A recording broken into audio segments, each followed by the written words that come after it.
warahmatullahi wabarakatuh.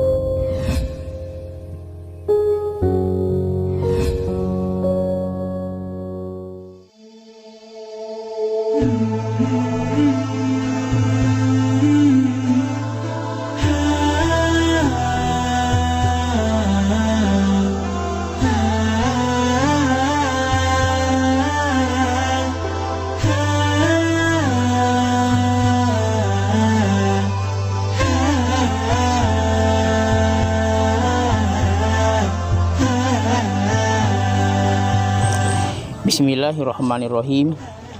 Assalamualaikum warahmatullahi wabarakatuh.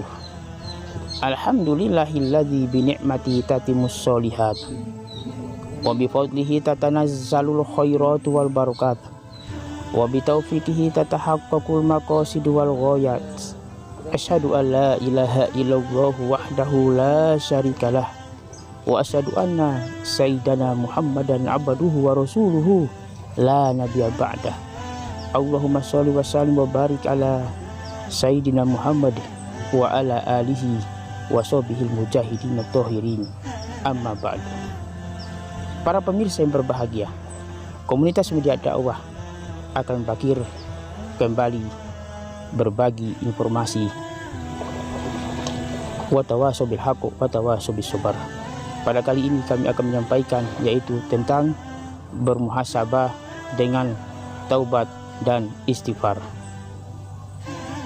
Para pemirsa yang dirahmati Allah Subhanahu wa taala, salah satu kenikmatan terbesar yang akan senantiasa mengiringi kehidupan manusia dalam menapaktilasi perjalanan kehidupan ini yaitu bertaubat dan beristighfar. Berbagai cobaan yang diberikan oleh Allah Subhanahu wa taala kepada umat manusia di atas permukaan bumi ini, sehingga ada sebagian manusia mereka melakukan perbuatan dosa, baik dosa besar maupun dosa kecil ataupun dosa yang tak disengaja. Dan juga berbagai macam cobaan dan ujian ditimpakan kepada mereka yang mengaku beriman kepada Allah Subhanahu wa taala. Ahasiban nasu ayatraku ayakulu amanah wahum la yuftanun. Adakah manusia mengira mereka akan dibiarkan ketika mereka berkata kami beriman kepada Allah, maka mereka akan diuji. Allah Subhanahu wa taala akan memberikan ujian kepada mereka yang mengaku beriman kepada Allah untuk melihat sejauh mana konsisten keimanannya. Dan juga Allah Subhanahu wa taala menimpakan bencana, cobaan dan ujian juga kepada mereka orang-orang yang ingkar kepada Allah Subhanahu wa taala. Jikalau cobaan itu datang kepada mereka orang-orang yang ingkar, orang-orang yang kufur, maka itu merupakan sebuah laknat. Bagi orang beriman itu merupakan sebuah ujian dari Allah Subhanahu wa taala. Dengan demikian, orang-orang pendosa, orang-orang yang tadinya berada pada kubangan kemaksiatan dan dosa, ketika ada kesadaran untuk kembali melaksanakan ketaatan kepada Allah Subhanahu wa taala, maka bertobatlah segera. Lalu kemudian bagi mereka orang beriman kepada Allah Subhanahu wa taala, ketika datang musibah berupa bencana alam, gunung meletus, gempa bumi, tanah longsor, banjir, kesedihan, kesempitan, kemiskinan, maka perbanyaklah beristighfar kepada Allah Subhanahu wa taala. Oleh sebab itu, dalam bertaubat dan beristighfar, janganlah harus menunggu momen waktu yang tepat. Janganlah harus menunggu 1 tahun, 1 bulan, 1 minggu, tetapi bersegeralah memohon ampunan kepada Allah Subhanahu wa taala dan perbanyaklah membaca istighfar. Oleh sebab itu, jangan pun kita hanya sebagai manusia. Rasulullah Shallallahu Alaihi Wasallam merupakan manusia pilihan, manusia yang dimuliakan oleh Allah Subhanahu Wa Taala. Dosa-dosanya di masa lalu dan di masa akan datang telah diampunkan oleh Allah dan telah dijamin masuk surga.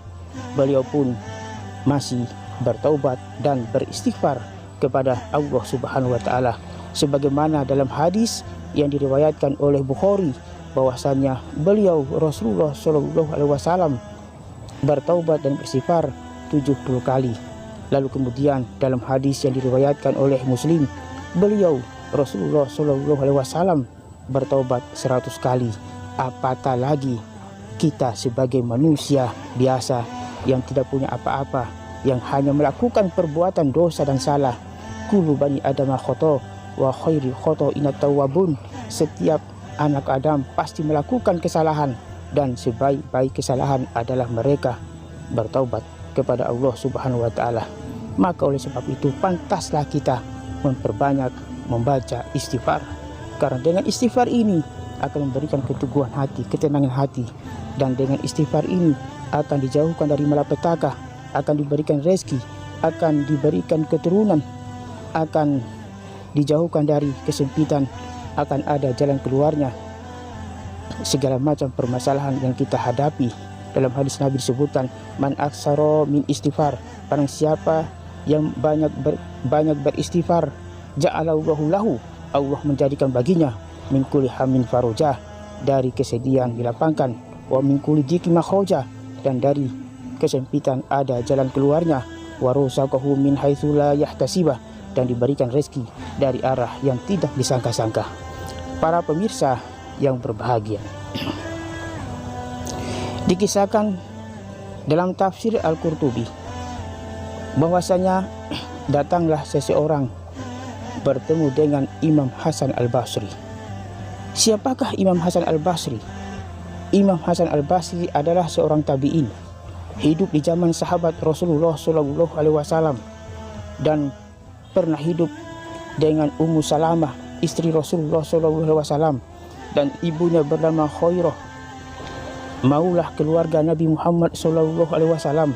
Ketika itu datanglah seseorang ingin mengadukan permasalahannya kepada Imam Hasan Al-Basri, yaitu mereka telah lama menghadapi paceklik.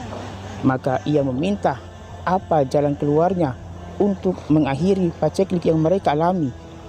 Maka apa kata Imam Hasan Al-Basri? Beristighfarlah kepada Allah Subhanahu wa taala.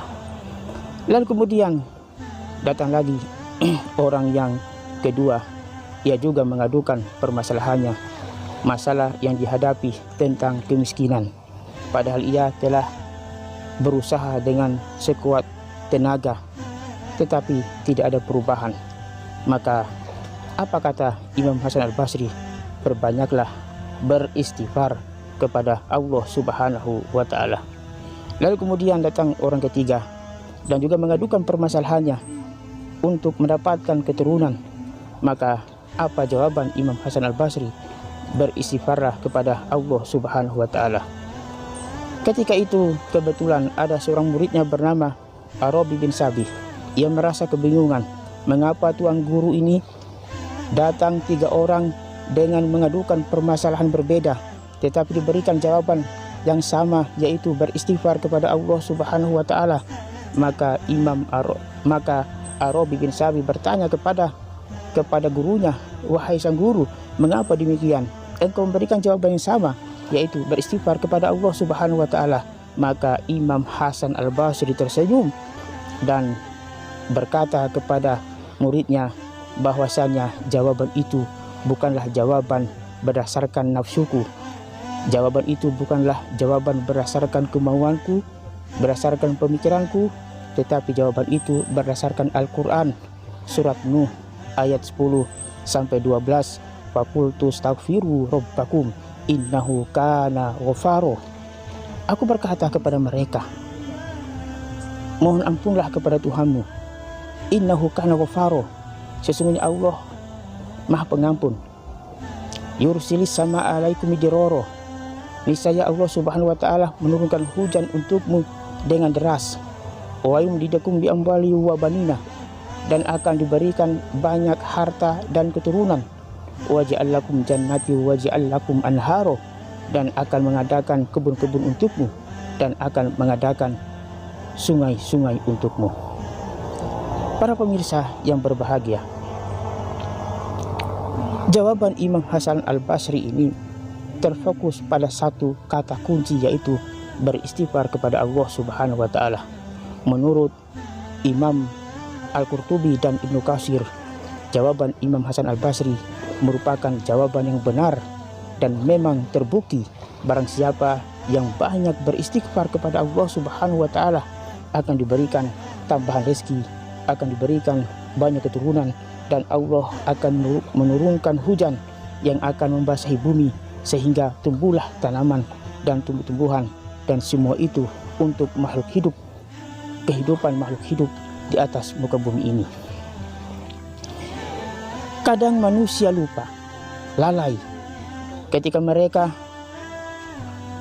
merasakan kenikmatan hartanya, kenikmatan jabatan, dan juga ketika ditimpakan bencana oleh Allah Subhanahu wa Ta'ala, mereka hanya berkeluh kesah dan bahkan suudzon kepada Allah Subhanahu wa Ta'ala. Akan tetapi Allah itu Maha Pengasih lagi Maha Penyayang. Kasih sayangnya meliputi penjuru langit dan bumi. Jikalau ada seseorang datang untuk bertaubat, maka Allah akan diampunkan. Apapun besar dosanya hambanya, apakah dosanya setinggi gunung yang sangat menjulang, tetapi ia datang dengan taubat yang murni ikhlas, Allah akan diampunkan. Innallaha yaqbalu, sesungguhnya Allah menerima taubatal abadi, taubat hambanya, malam yughorgir, sebelum nyawa berada dalam tenggorokan. Man taba qabalah, barang siapa bertobat sebelum antatulu as-samsu min maghribiha, sebelum matahari terbit dari ufuk barat, taballahu alaih, Allah akan menerima tobatnya. Dulu di zaman Nabi Musa alaihissalam, Fir'aun merupakan raja yang kejam dan mengaku dirinya sebagai Tuhan. Ketika ia ditenggelamkan di laut, dan ketika itu ia akan mengucapkan kalimat la ilaha illallah, ingin bertaubat. Akan tetapi malaikat Jibril tahu bahwasanya Fir'aun ingin bertaubat, maka secepat kilat malaikat Jibril masuk ke dasar lautan, mengambil tanah yang hitam, lalu kemudian dimasukkan di mulutnya Fir'aun, sehingga Fir'aun tidak dapat mengucapkan kalimat la ilaha illallah atau bertobat kepada Allah Subhanahu wa Ta'ala. Mengapa malaikat Jibril melakukan demikian? Malaikat Jibril bukanlah kemarahannya, kebenciannya kepada Fir'aun karena kekuasaannya, karena hartanya yang banyak, tetapi kebenciannya malaikat Jibril kepada Fir'aun karena ia mengaku dirinya sebagai Tuhan. Malaikat Jibril tahu jikalau Fir'aun bertaubat, jelas akan diampunkan oleh Allah Subhanahu wa Ta'ala. Karena kebencian, kekesalan yang dimiliki oleh malaikat Jibril, maka diambillah tanah hitam, dimasukkan di mulutnya agar ia tidak bisa untuk bertaubat kepada Allah Subhanahu wa Ta'ala. Para pemirsa yang berbahagia,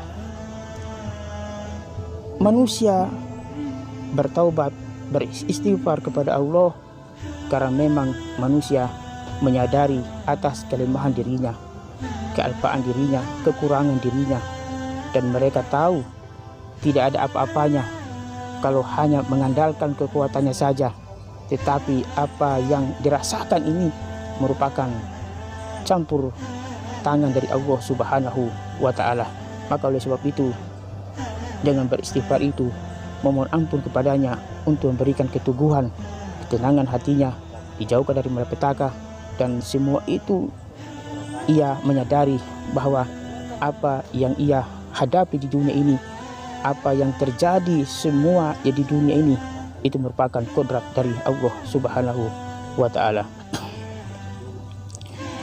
Dengan memohon ampun kepada Allah Subhanahu wa Ta'ala, maka ia sangat berharap agar semua dosa-dosanya akan diampunkan.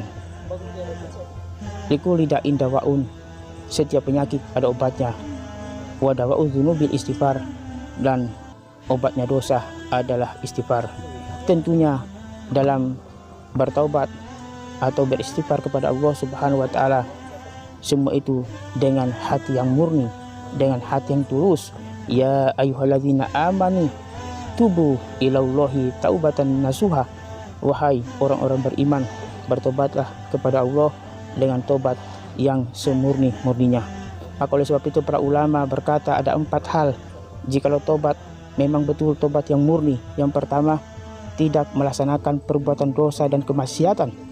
Yang kedua, menyesali akan perbuatan dosa, perbuatan kemaksiatan yang ia lakukan. Dan yang ketiga, bertekad untuk tidak kembali melakukan perbuatan dosa dan maksiat. Dan yang keempat, mungkin dulu pernah ia menzalimi saudaranya atau mengambil barang saudaranya, tentunya dikembalikan dan memohon maaf kepada saudaranya. Para pemirsa yang berbahagia, demikianlah tausiah singkat ini, berbagi cerita di antara sesama kita agar kita saling mengingatkan bahwasanya kehidupan di dunia ini adalah kehidupan sementara, dan tentunya kita akan kembali setelah kehidupan dunia. Maka tentunya kita harus membawa bekal yang telah diperintahkan oleh Allah Subhanahu wa taala, yaitu bekal yang terpenting adalah takwa, yaitu melaksanakan semua perintahnya dan menjauhi semua larangannya. Demikianlah tausiah singkat. Wassalamualaikum warahmatullahi wabarakatuh.